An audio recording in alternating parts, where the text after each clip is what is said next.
en ruta, el programa que la gente disfruta.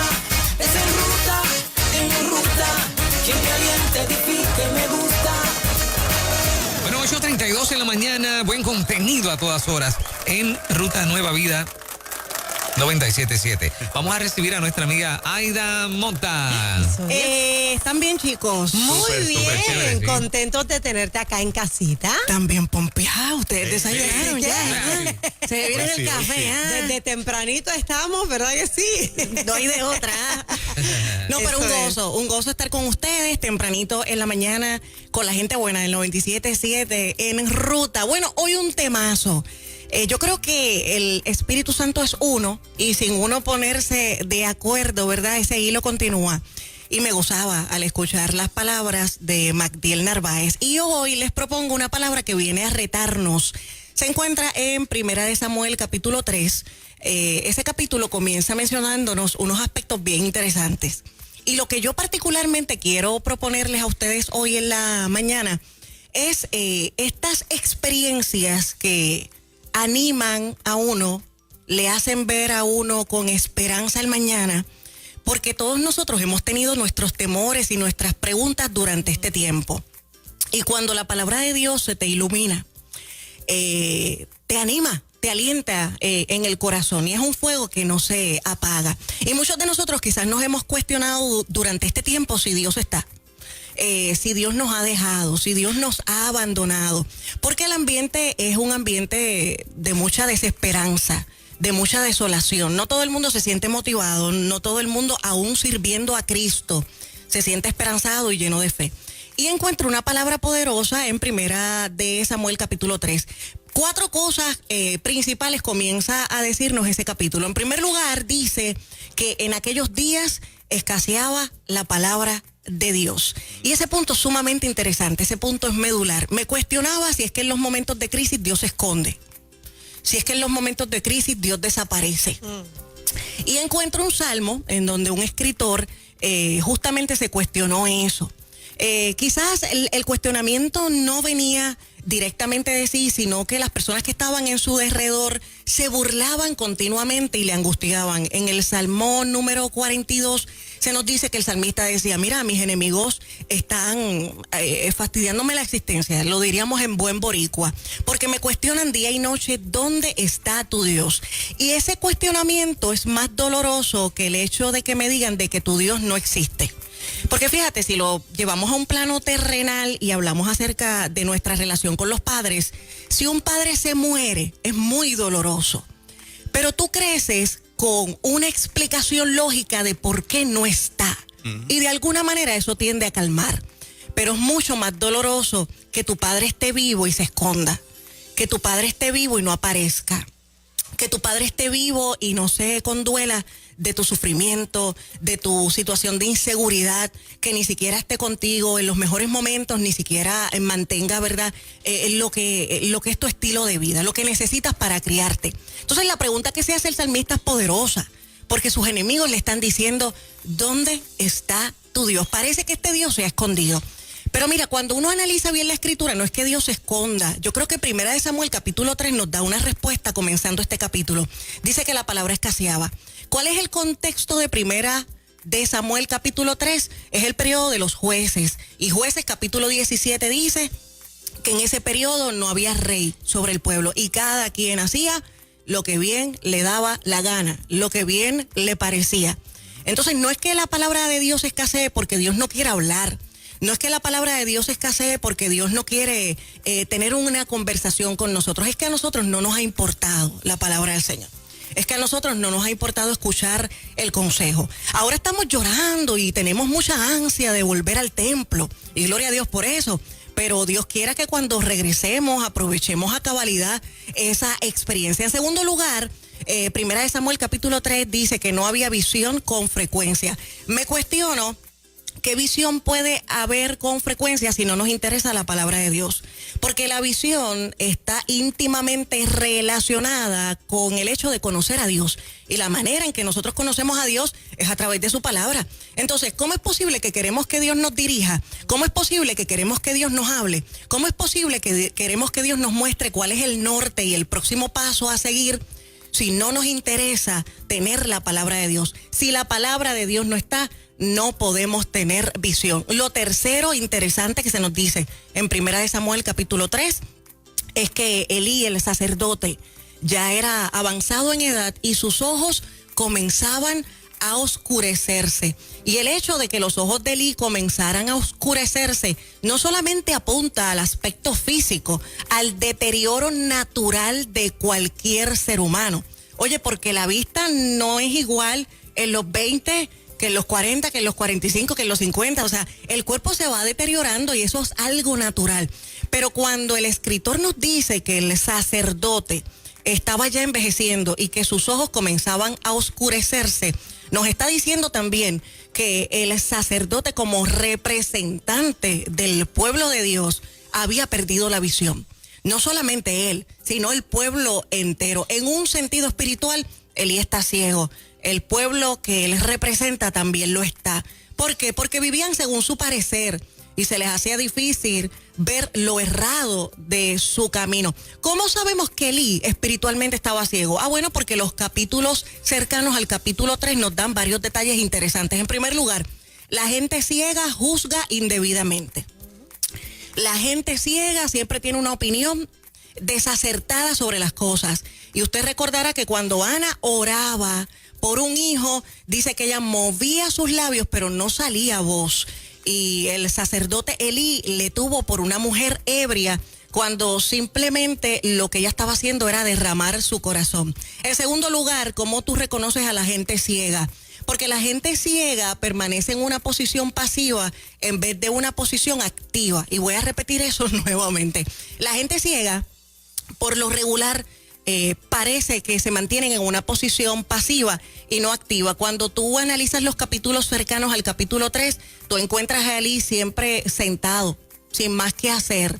Yo me lo imagino con una mecedora y con unas chancletitas metedeo, a ese nivel. Él está allí cómodo, no está haciendo más nada. La comunidad de fe está haciendo lo que bien le parece, el pueblo está perdido y él simplemente está resignado. ¿Qué hacen las personas que son ciegas, que están ciegas espiritualmente? En tercer lugar, son condescendientes con el pecado familiar. Son mano dura con los de afuera. Les gusta tirar fuego, echar humo, pero son flojísimos con los de adentro.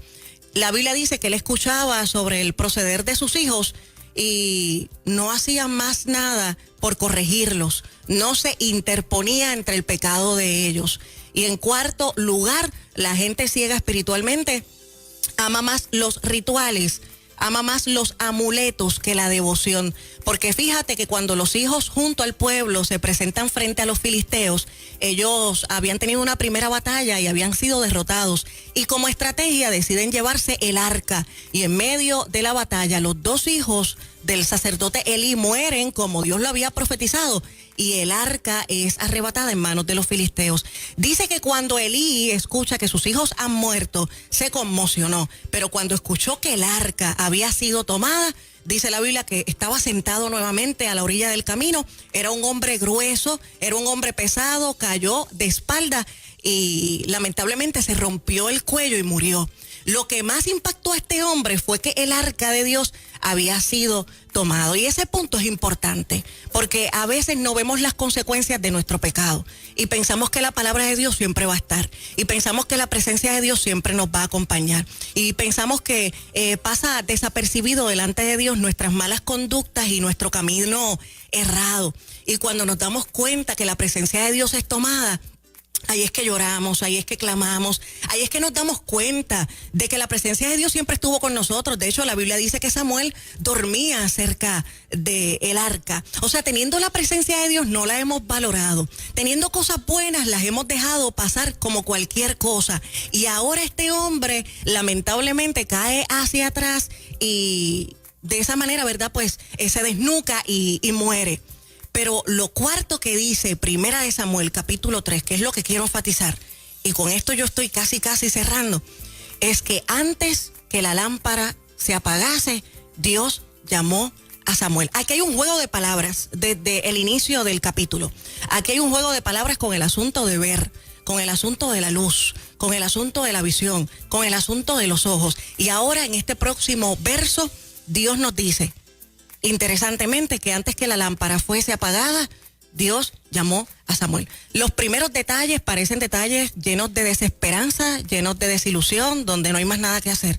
Pero ahora se nos dice que Dios llamó a Samuel antes que la lámpara fuese apagada. Samuel, interesantemente, es el personaje antagónico a los hijos de Elí y al propio sacerdote, porque dice la palabra que Samuel crecía en la presencia de Dios, y no solamente crecía delante de Dios, dice que crecía delante del pueblo, y la gente le tenía por profeta y la gente le tenía en estima.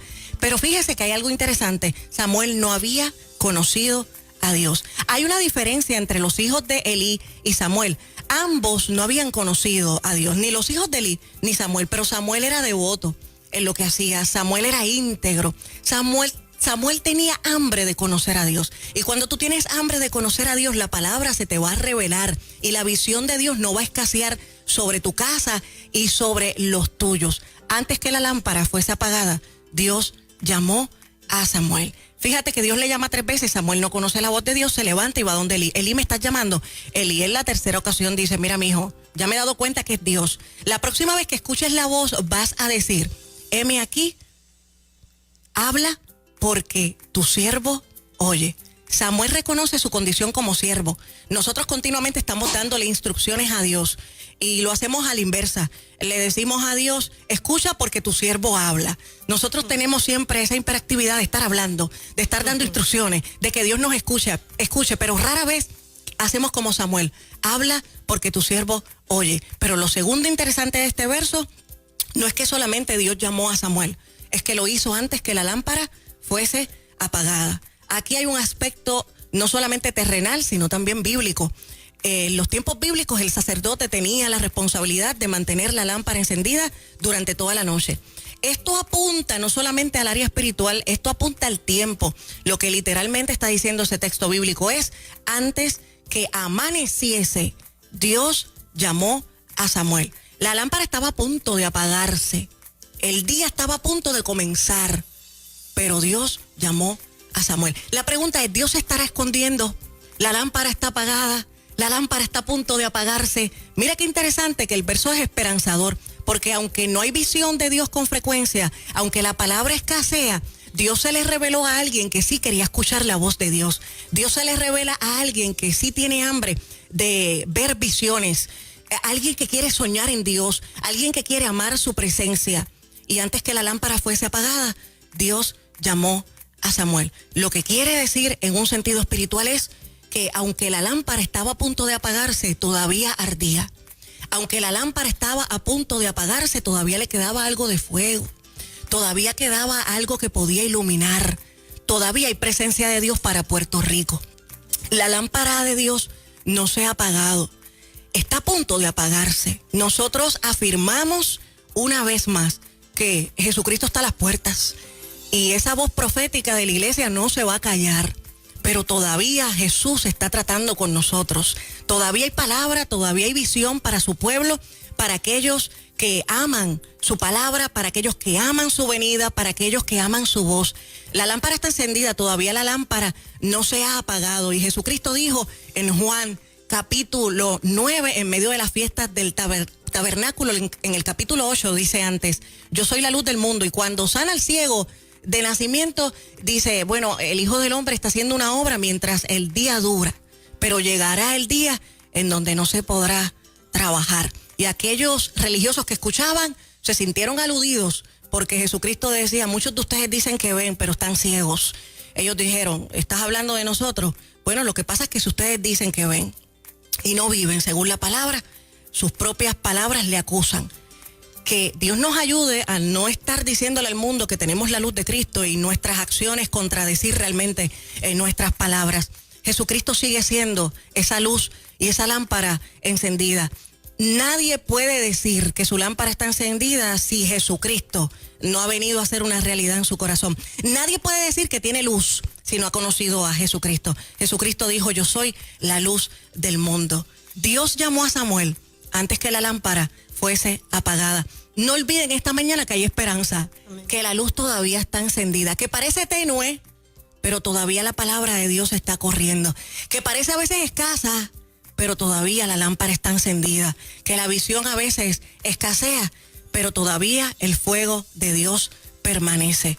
Que nos ayude el Señor a responder a este llamado y a mantener nuestras lámparas encendidas y a hacer que Jesucristo brille en medio de una humanidad que necesita conocer y reconocer que Jesucristo sigue siendo la luz del mundo. Eso es, qué hermosa palabra. Poderosa palabra. Muchas gracias por venir a ministrar la palabra. Hoy ha sido un día, ¿verdad? Sí. Para aquellos que dicen, es que Nueva Vida a veces es un poquito light. La palabra poderosa, la que se comparte en este programa en la mañana. Y todo va en línea.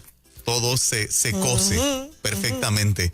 Aida, ¿cómo la gente te consigue? Claro que sí, y añadiendo ese comentario, Juan Carlos, y no lo digo porque ustedes estén aquí de frente, nada que ver, el 97.7 no es una emisora que comparta una palabra liviana. Si algo yo admiro y respeto de ustedes es la continuidad y el espacio que se le da abundantemente a la palabra del Señor, así que sigan haciendo lo que el Señor ha puesto en sus corazones. Bueno, la gente me consigue al 787-531-6967. Llámenme para lo que ustedes necesiten. Estamos haciendo transmisiones en vivo a través de las cuentas de diferentes iglesias y ministerios. Así que estamos a las órdenes y me consiguen también a través de todas las redes sociales como Aida Mota, Mota con una sola T. Bendiciones. Bendiciones, Aida Mota, en Ruta Nueva Vida 97.7, 8:49 en la mañana, Puerto Rico. Buenos días.